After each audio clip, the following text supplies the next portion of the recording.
shortfall in this year's budget. So the 7.5% generates roughly 8 or 9 million. We still have a £43 million forecast shortfall for this coming financial year.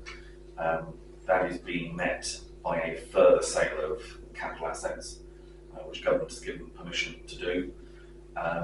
So we will see how that proceeds. As of the 1st of April, we're now with the reduced headcount for Somerset. I think I'm right saying it was 560 plus full-time equivalent posts have been deleted. So that's well over that in terms of numbers of people, because obviously if you've got part-time posts, they only count as a proportion. And we will see how that operates going forward. There's been some publicity recently. I think the Daily Telegraph had a story relating to the number of employees paid over £100,000 in councils, and Somerset performed either very well or very badly, depending on which way you want to look at the figures, in terms of the number over that figure.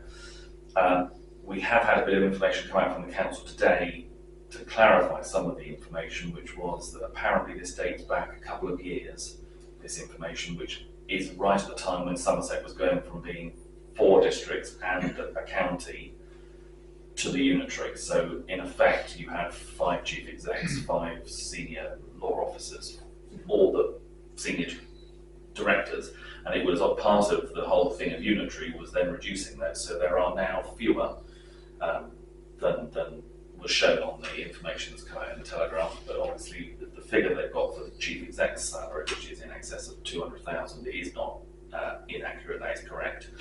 I know where my new job's going to be there.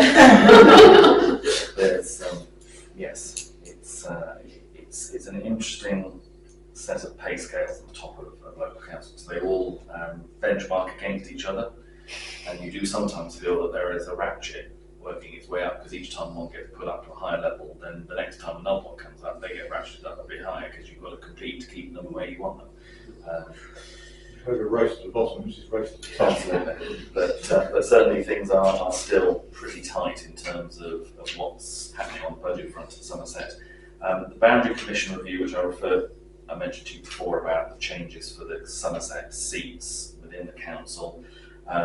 Somerset did send off their submission in the end, which for our patch was what I had said was what we were expecting, which is the suggestion is that we go with one councillor on Somerset representing Brent Knoll, Brent Lymsham, Barrow and Breen, and the other ones that are currently under mine and Tony's patch. The 4 Axevale villages are being talked about being put with Axbridge and Cheddar and giving them 2 councillors. I think it would be fair to say that those villages are not overly impressed, because they think they're going to get just forgotten behind the size of Cheddar and its electorate. And the proposal at the moment is for Burnham Without to be split between a seat in Burnham and a seat in Highbridge. Now obviously what will happen next is the Commission will come up with their proposals. They should be sent out to all of it, they'll be publicised and sent to all parish councils in June, for us to make our comments as to what we think of their recommendation, which could be exactly what Somerset's put forward, or it could be completely different. So at that point, we just need to make sure our voices are heard as to what we think is important. Just a quick mention of recycling sites. They have now switched to the summer hours, so they are longer opening hours for recycling. And if you're going to Highbridge or Bridgewater, you can still again look up online and see the traffic queues. So if you want to check whether it's really busy before you head off, you can actually see those. If you go to Cheddar, you can't. They don't have the same facility there. It's interesting that down in Cornwall, you have to book your time slot to go online. You do it Western, I think, as well. I need to say that that is within this year's budget to look at doing that here. The main reason they're talking about doing it in Somerset is we're finding that because some restrictions have come in North Somerset and in Baines, residents there are crossing the border to do their recycling here, which then means Somerset gets to pay for getting their stuff recycled. So by registering, it will stop that sort of cross-border stuff. But then it will mean that people who just happen to be the wrong side of the border will probably have to drive miles to go to their recycling centre, which in itself is probably not great for the planet, but it's, but happy to take any other questions if there are any on Somerset issues.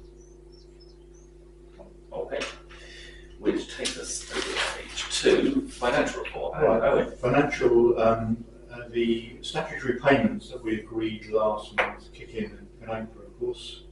Staffing contract, GB Sport, Nichols and Inklings all form part of that statutory payment list. So need your approval that we carry on with that. Start of the new year. Malcolm, all in favour? Yeah, okay, happy, yep. Variable payments, there are just 2, ICO subscription, and information commissioners require us to pay a subscription every year to become part of the information commissioners register. Now, I have to say, I know some parish councils do not belong to it. I don't know how they get away with it, because we're harassed from about February onwards normally to do it.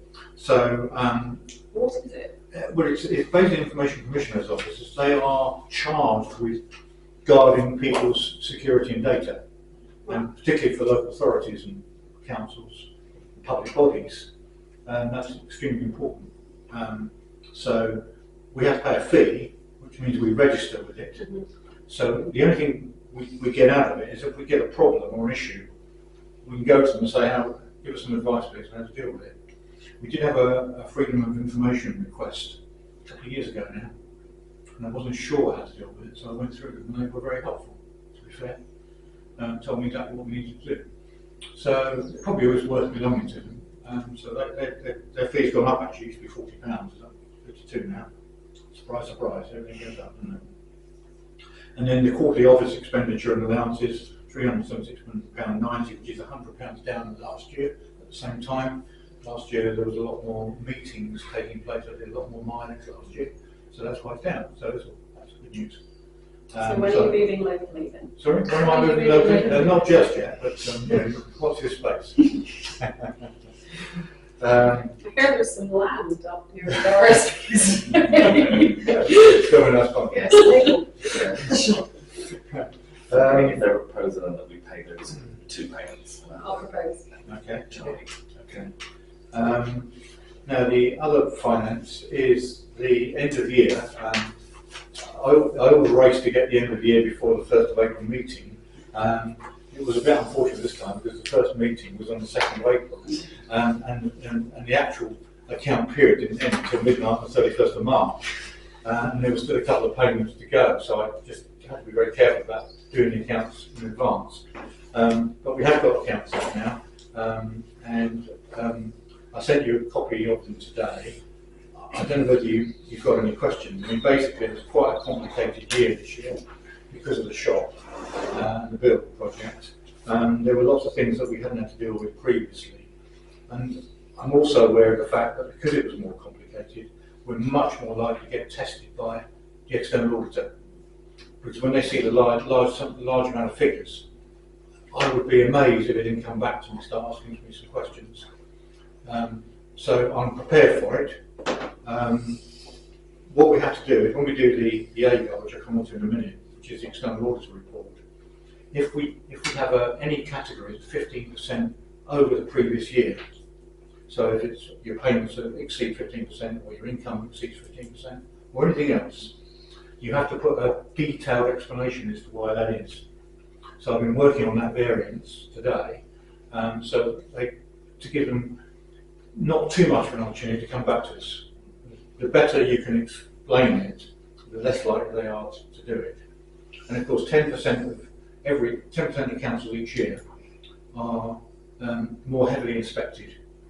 We've only had it once in 19 years that I've been involved in it. But you can form that one of those 10%. In which case they ask for a whole load of information and more detail. But the actual receipts, as you can see from your, I put the loan separately because that's how we show it on the AGAR report. So our total income for this financial year was 321,925, and our budget at the start of the year was 265. Of course, the reason why there's a discrepancy there was because, well, the VAT was one thing, but there was loads and loads of other things, like, for example, the section 14 from the shop. There were seal receipts and other grants which were impossible to budget for. So the fact it's on the right side and their receipts are higher than our budget, obviously it's good news. The staffing, that's pay to payroll, HMRC payments, all of those are in line with what we set last year. The one thing that is slightly out there, which you probably may wish to raise, is the HMRC tax payments is slightly higher. And that was because I actually calculated them incorrectly last year. So the budget was lower than it should have been for HMRC. Because there's a bit of guesswork with HMRC, and I guess wrongly this time last year. So that's the reason why there's a slight discrepancy there. The other costs, or the other parts of council administration, which are all the things that really we can't really affect much change on. So it's insurance, auditors' fees, website, room hire, training, election costs. We don't have much ability to change any of that stuff. It's all very much as it's laid in the budget. And as you can see, it's fairly close to the budget. In fact, it's down on the budget actually than we set last year. 5643 against 6288. And then the village expenditure, which was the big one, of course, 312,550, which was largely to do with the 285,000 for the shop. And that 285,000, of course, included the VAT, which we claimed back, and that went into our receipts. And we've got every penny of the VAT back that we should have done. So that was rather fortuitous. And it's the actual village expenditure category is actually down on what we set as budget. So that's good news. So if you look at it, our receipts were up and our payments are down, which is the right way around. That's the way it should be. So it worked out in the end, a very complicated year. It worked out, very, very well. Grants, there's not a lot to say on that really. We gave several grants in January. There's a funny one on their third party grant that might be picked up by the external auditor. This is where the shop applied for a grant to Western Burnham Energy, I think it was. But the company wouldn't pay the grant to them, the community shop. They would only pay it to a local authority like ourselves. So it had to be paid into us, and then we had to pay it out to them. So that will be my explanation to the external auditors. So really, that's where we sit on our annual accounts, and obviously the back sheet there is balancing the account. So we take what we had last year to start off with. We had our receipts. We take off our payments. Then we've got the 57,676, which is our current bank account level, broken that down into our current account and our reserve account, and we've ended up at the end of the year at 57,676 in our financials, of which on that there is some reserves obviously allocated, election fund, play reserve fund, trust fund, grant, that was an anonymous grant if you remember rightly, SIL, the election fund isn't there actually, I'm sure that's missing out of there actually.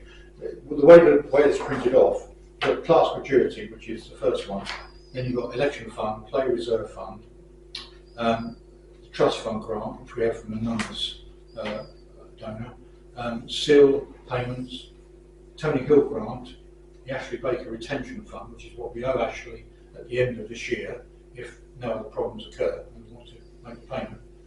GoFunding donations, Nuttall Trust grant funding, which they gave us last year, which carried over to this year. And there's a special underspend there for special projects.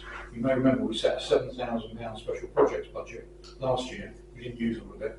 So because we've got a big project coming up behind the church, we decided to put that in, if you're happy with that, into our reserves going forward. So yeah, that's where we are on finance. So if anybody has any questions on that, I would be happy to take. I have just one question. So obviously this is going to be presented, do you say next week to the external auditors? Well, what happens now, tomorrow morning I will take all this stuff to Richard Young, who's our internal auditor. He will look through them first of all to make sure that the numbers all add up and so on and so forth. And if he's happy with it, he signs his document. And then all of it goes off then to the external auditor, which can take months. Right. Frankly, we never get it back quickly. But then we also have to post on the notice boards public exercise of rights, so they can see paperwork if they wish to, and see any accounts. So my question is, with regards to feedback from the internal audit, we would get that back next week? Or Yeah, we should. I mean, Richard, I think. Not that I doubt your ability to No. justify I mean, everything. Richard is very, very huge experience. I mean, he's been in his role for 35 something years. He tends to, as long as the numbers all add up, he seems, he's quite happy with that, and that's all the external auditor is really asking for. Some internal auditors, and I do an internal audit myself for another council, I'm very much more thorough. I take the whole morning with their policies and their books to check them out, because I think it deserves that